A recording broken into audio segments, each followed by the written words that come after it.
तो दोस्तों हमारे YouTube चैनल आलोक विद्याकुल पे आप लोगों का स्वागत है। देखिए अभी हम आप लोगों को बच्चों मध्यमा बोर्ड से जो भी बच्चे एग्जाम दे रहे हैं, जो हमारे YouTube चैनल से जुड़े हुए हैं सभी बच्चों, उसके लेकर बहुत सारे लोगों को डिमांड हो रहा था बच्चे लोगों को कि सर सब्जेक्टिव क्वेश्चन कराया जाए हिंदी का। तो कल की डेट में कल आपको आज आपका हिंदी का जो सब्जेक्टिव क्वेश्चन है हम उसको बताने का प्रयास करें, ताकि आपको इससे ज़्यादा एग्जामों में नहीं सब्जेक्टिव में पूछा जाएगा। तो आप इतना अगर पढ़ लेते हैं तो कहीं ना कहीं आपको एक या दो वीडियो और हम आप लोगों को हिंदी सब्जेक्टिव का लघु उतारिये और दीर्घ उतारिये हम बताएंगे। इससे आपको इतना अगर पढ़ के जाते हैं तो आपको एग्जाम में इससे ज़्यादा नहीं पूछा जाएगा। तो उम्मीद करेंगे कि ये पूरा वीडियो अंत तक जरूर देखेंगे सभी बच्चों। तो पूरा देखिएगा तभी जाके क्वेश्चन आप लोगों को बन पाएगी, लिख पाएंगे। और एक बात बता रहे हैं बच्चों कि जो भी बच्चा अगर इस एग्जाम को कंडक्ट कर रहे हैं, एग्जाम देने जा रहे हैं, सबसे पहले ये जो क्वेश्चन हम आप लोगों को बताने का प्रयास कर रहे हैं वो क्वेश्चन पे ये ध्यान देना होगा कि आपको बार बार हम ये बात बोल रहे हैं कि आप लिखने का जरूर प्रयास करें। कॉपी पर लिखें या तो वीडियो को 1 से 2 बार देखें, ताकि आपको एग्जाम में जब भी ये सवाल पूछा जाएगा तो आप आसानी से क्या करेंगे, लिख लेंगे।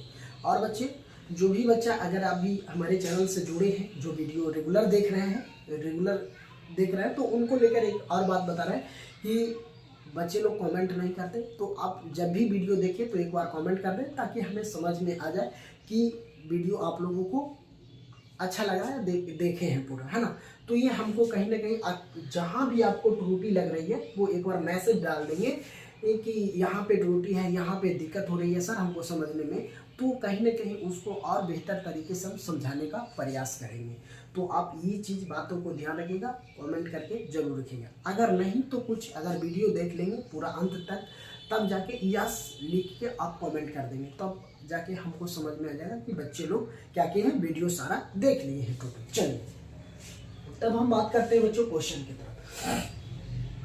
ये जो क्वेश्चन छोटा छोटा है ना, ये जो छोटा छोटा क्वेश्चन है आपको पूछेगा 2 नंबर में या 3 नंबर में पूछेगा। ओके, ये जो पूछेगा 5 नंबर में पूछेगा, ये जो पूछेगा 3 नंबर में पूछेगा, ये सारे दोनों 2 नंबर में पूछेगा, ये भी 2 नंबर में। ये सीता के भी बारे में ये 3 नंबर में पूछेगा, ये दोनों। तो हम आपको अब अति लघु उतारिये और दीर्घ उतारिये दोनों प्रश्नों को मिला जुला कर, जो कि मोस्ट इम्पॉर्टेंट है, उम्मीद है कि इस बार एग्जाम में पूछने का चांसेस है, तो वही क्वेश्चन को हम बता रहे हैं। तो इसीलिए आप लोग ध्यान से पूरा वीडियो देखेंगे। चलिए ओके, तो हम क्वेश्चन स्टार्ट करते हैं, समझिएगा। सबसे फर्स्ट क्वेश्चन है मेरा कि आपको मछली को छूते हुए सीतू क्यों चिहक रहा था। कहने का अर्थ यह है, क्वेश्चन आपको दिया हुआ रहेगा, मछली को छूते हुए सीतू क्यों चिहक रहा था। जब मछली को जब छू रहा था सीतू तो चिहक क्यों रहा था, चिहक क्यों रहा था, यही आपसे सवाल है। तो चलिए अब हम समझेंगे, लिखेंगे। इसका जब आंसर लिखना होगा तो हम आंसर लिखेंगे कि सीतू मछलियों को छूते हुए हिचक रहा था क्योंकि उसे डर था कि मछली काट लेगी। क्या कर लेगी, मछली काट लेगी। तो अब आपसे सवाल एग्जाम में पूछा जाएगा, मछली को छूते हुए सीतू क्यों हिचक रही थी, तो आंसर लिखेंगे कि सीतू मछलियों को छूते हुए हिचक रहा था क्योंकि उसे डर लग रहा था। क्या लग रहा था, डर लग रहा था, और मछली काट लेगी, इस कारण से वो हिचक रहे थे। तो ये सवाल आपको आएगा तो आप आसानी से लिख लेंगे, कोई प्रॉब्लम नहीं होगा। चलिए अब हम बात करते हैं, नेक्स्ट सवाल है यहाँ पे, ये भी आपको इंपॉर्टेंट है कि डुमराव की महत्व का कारण से है। किसके कारण से, डुमराव की महत्व कारण से क्या है, इसका अगर सवाल इसी प्रकार से एग्जाम में आपको पूछा जाएगा। ठीक है, या तो आप पिछले बार क्वेश्चन देखिएगा तो हिंदी का हो या तो सोशल साइंस का हो या साइंस की हम बात करें, तो इससे ज्यादा कुछ नहीं पूछेगा। चलिए तो इसको लिखेंगे आंसर में कि डुमराव की महत्व सहनाई के कारण है। डुमराव गांव का नाम है, इसका महत्व सहनाई से है। इससे सहनाई से, ये प्रसिद्ध सहनाई वादक बिस्मिल्लाह खान, कौन, सहनाई वादक बिस्मिल्लाह खान का जन्म डुमराव में हुआ था। कहाँ हुआ था, अगर आपसे ऑब्जेक्टिव में ये सवाल पूछा जाएगा कि बिस्मिल्लाह खान जी का जन्म स्थान कहाँ है, तो आपको आंसर करना है डुमराव। कहाँ पे करेंगे, डुमराव में। तो यहाँ से ऑब्जेक्टिव भी बनाए आपको और सब्जेक्टिव भी लिखेंगे, कोई दिक्कत नहीं है। चलिए अब बात कर लेते हैं कि सहनाई बजाने के लिए रीढ़ का प्रयोग होता है। किसका प्रयोग होता है, रीढ़ का प्रयोग होता है। चलिए, जो एक विशेष प्रकार की घास नरकट से बनाई जाती है ना। किससे बनाई जाती? घास की नरकट से बनाई जाती है। वह डुमरांव में सोन नदी के कहाँ पे? डुमरांव में सोन नदी के किनारे पाई जाती है। अगर हम बात कर लेते हैं, इससे भी यहाँ से भी आपको एक ऑब्जेक्टिव बचेगा कि अगर घास नरकट से बनाई जाती है तो कौन सा नदी से बनाई जाती है? तो सोन नदी के किनारे पाई जाती है। कहाँ पाई जाती है? तो सोन नदी के किनारे पाई जाती है। तो आपको ये सवाल आपको ऑब्जेक्टिव और सब्जेक्टिव दोनों में ही बन जाएगा। चलिए, और यहाँ पे बात हम कर लेते हैं, यहाँ से भी एक मछली से भी आपको ऑब्जेक्टिव बन जाएगा। देखिए, कहेगा कि मछली को छूते हुए सीतू हिचक रहा था। तो आपको ऑप्शन में दे देगा कि मछली के काटने से या डरने से, सॉरी डरने या काटने, कोई एक दे देगा, बाकी 3 ऑप्शन और दे देगा, कुछ और गलत। तो आपको वहां से भी एक क्या कर लेंगे, आंसर ऑब्जेक्टिव में भी टिक आउट कर लेंगे, आपको बन जाएगा, कोई दिक्कत नहीं। चलिए अब एक और सवाल है ये भी कि मनुष्य को बार बार नाखून को क्यों काटते हैं? जब हमारे शरीर में के एक नाखून है जो बार बार हम क्यों काटते हैं, ये सवाल आपसे है।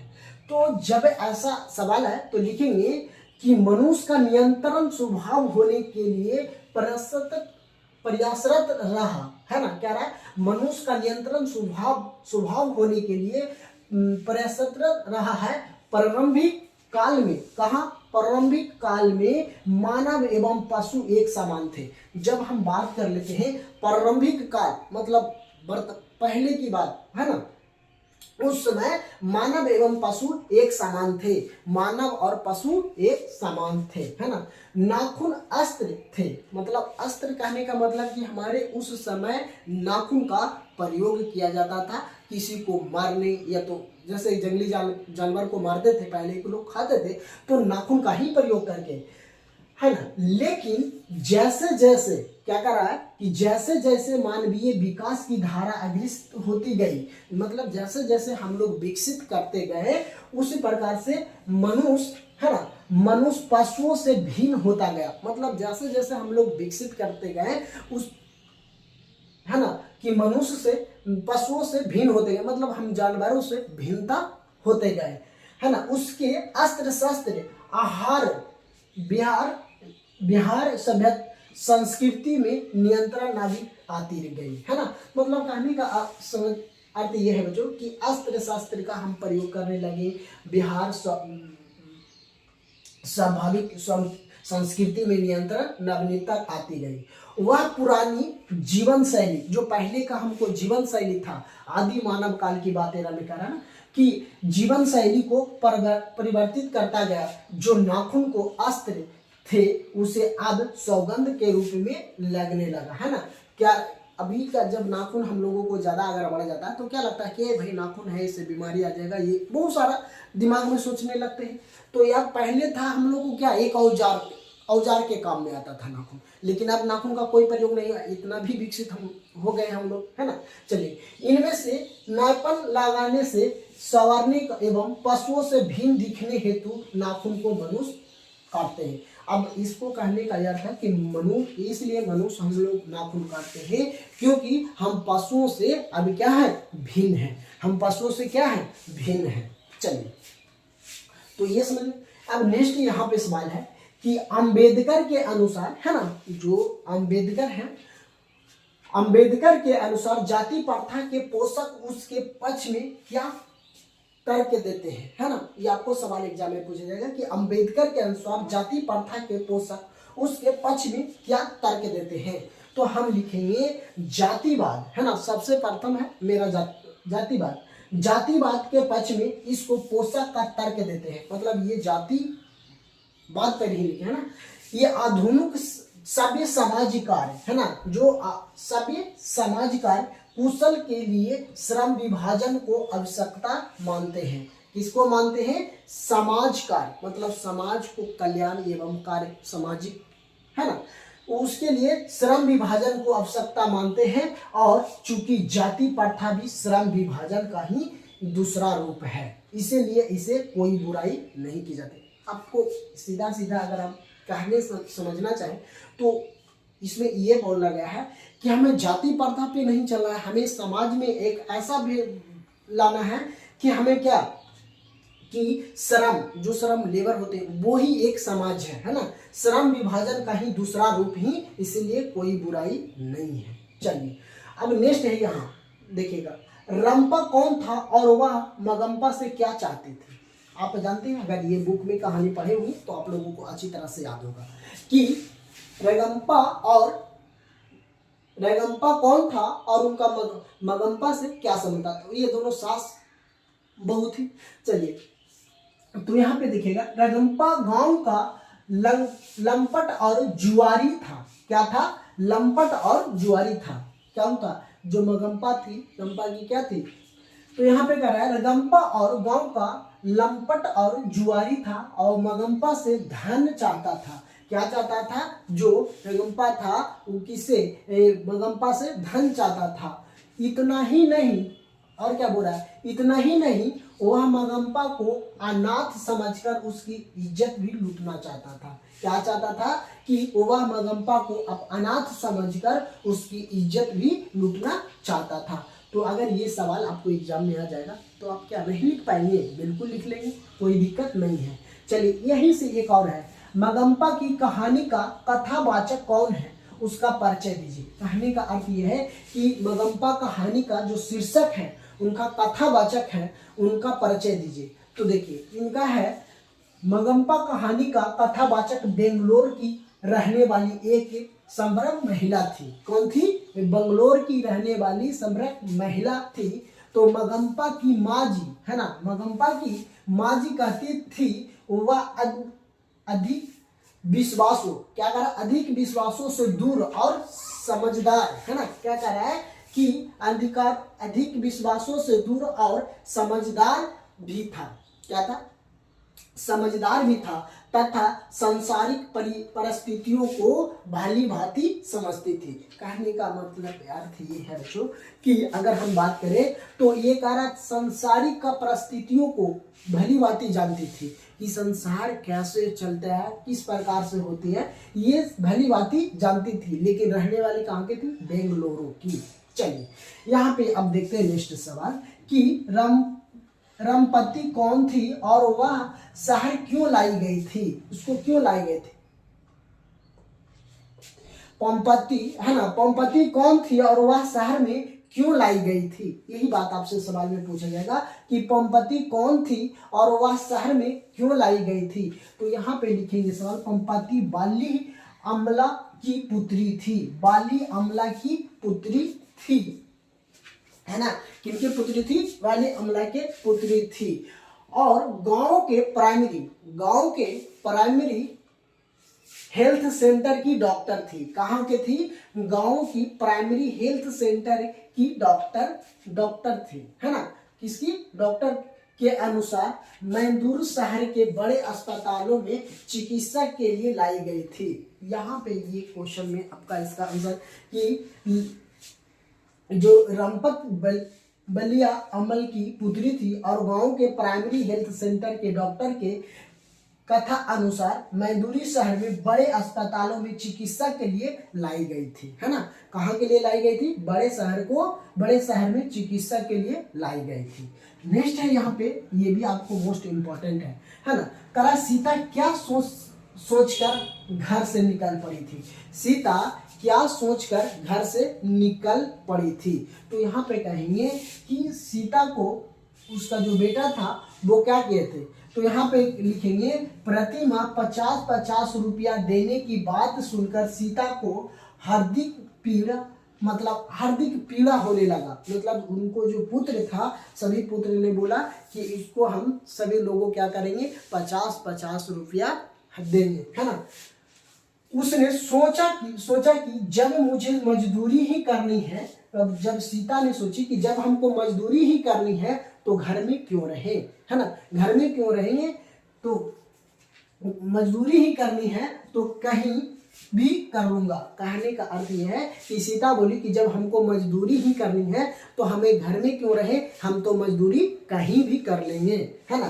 कर रहा है और कर रहा है रोटी खा लूंगा। क्या कर रहा है कि रोटी भी खा लूंगा।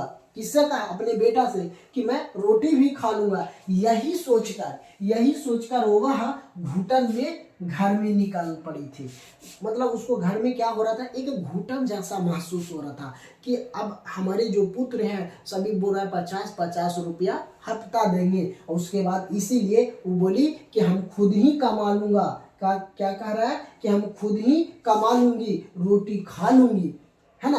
कह रहा है कि हम खुद ही कमा लूंगा और खुद ही रोटी भी खा लूंगा। चलिए, तो ये आपका सवाल था कि सीता क्या सोचकर घर से निकली पड़ी थी।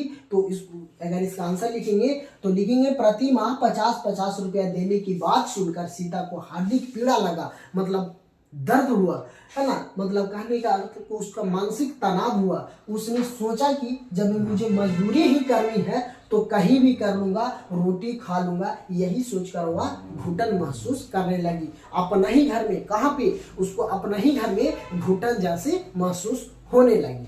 चलिए, नेक्स्ट है यहाँ पे सीता से, ये भी सवाल आपको करा ना कि सीता अपना ही घर में क्यों घुटन महसूस कर रही थी। यहाँ पे देखिए, सीता क्या सोचकर घर से निकली थी। यहाँ तो सीता ने घर, यहीं पे आपको सीता क्या सोचकर घर से निकल पड़ी थी, तो ये इतना ही लिखना है कि वो उसको 50-50 रुपया देने की बात उनको बेटा कहने लगा तो उसको हार्दिक पीड़ा होने लगी। यही सोचकर वो जब मुझे बोला कि जब मुझे मजदूरी ही करनी है तो मैं कहीं भी कर लूंगा, कहीं भी रोटी खा लूंगा। यही सोचकर वह घुटन घर से निकल गई। नेक्स्ट यहाँ पे ये भी सवाल आपको आता है कि सीता अपने ही घर में क्यों घुटन महसूस करती थी। जब वो अपना ही घर में थी तो क्यों घुटन महसूस करती थी कि हमें इस घर में घुटन हो रही है। तो देखिए यहाँ पे कह रहा है सीता विधवा थी। सीता क्या थी? एक विधवा औरत थी।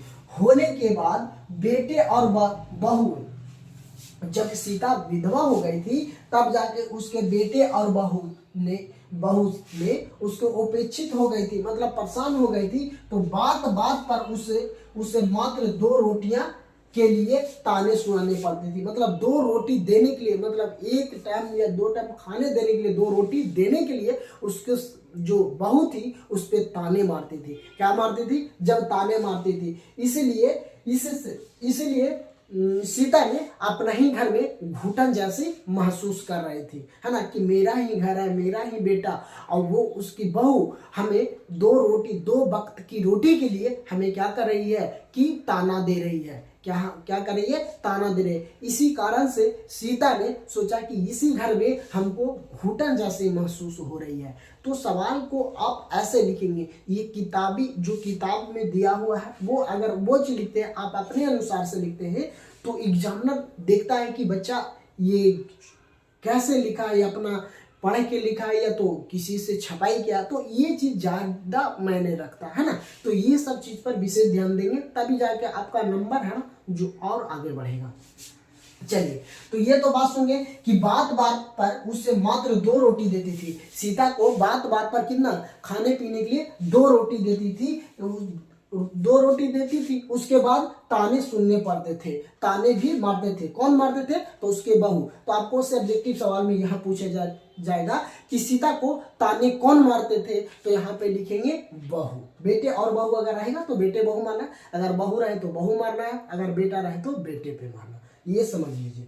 चलिए, उसके बाद करा इससे वह सर्वदा अपमानित महसूस करती थी। अब जब किसी व्यक्ति अपनी माँ ही को खाना अगर देते हैं, 2 रोटी दे रहे, खाना दे रहे और उसके बाद ताना मारे तो उसको कैसा लगेगा? अपमानित जैसा महसूस होगा कि हमारे घर में हमारे ही अपमानित किया जा रहा है ना। उसे लगता था, चलिए यहाँ देखिए, उसे लगता है कि धरती आकाश मिटकर, है ना, कि धरती और आकाश मिटकर बहुत छोटा हो गया है। इसीलिए सीता अपना ही घर में घुटन महसूस करती थी। आपको बात यहाँ समझ गई कि धरती आकाश समेटकर बहुत छोटा हो गया है। मतलब धरती आकाश समेटकर बहुत छोटा कहने का मतलब कि अपना ही परिवार, अपना ही बेटा और बहू हमें क्या कर रहा है कि एक आकाश जैसा मतलब छोटा हो गया है ना, सिमट गया है। इसीलिए सीता अपना ही घर में क्या हो रहा था? घुटन महसूस करती थी। तो आपको सवाल में एग्जाम में ये सारे पूछा जाएगा, तो आप लोग आसानी से क्या करेंगे? हिंदी का अति लघुत्तरीय आप लोग आसानी से बना लेंगे। तो इसमें हम 1 से 2 वीडियो और लाएंगे, ताकि उतना अगर वीडियो देख लेते हैं ना तो आपको एग्जाम हिंदी का लघुत्तरीय अति लघुत्तरीय आपसे नहीं छूट पाएगा। बाकी तो हिंदी ग्रामर की बात करते हैं तो हिंदी ग्रामर भी हम आप लोगों को 1 से 2 वीडियो बता देंगे, संज्ञा सर्वनाम ये सारी चीज़ तो आपको वहाँ से भी देख लेंगे, तो आपको वो फायदा हो जाएगा और जो पूछने का संभावना होगा।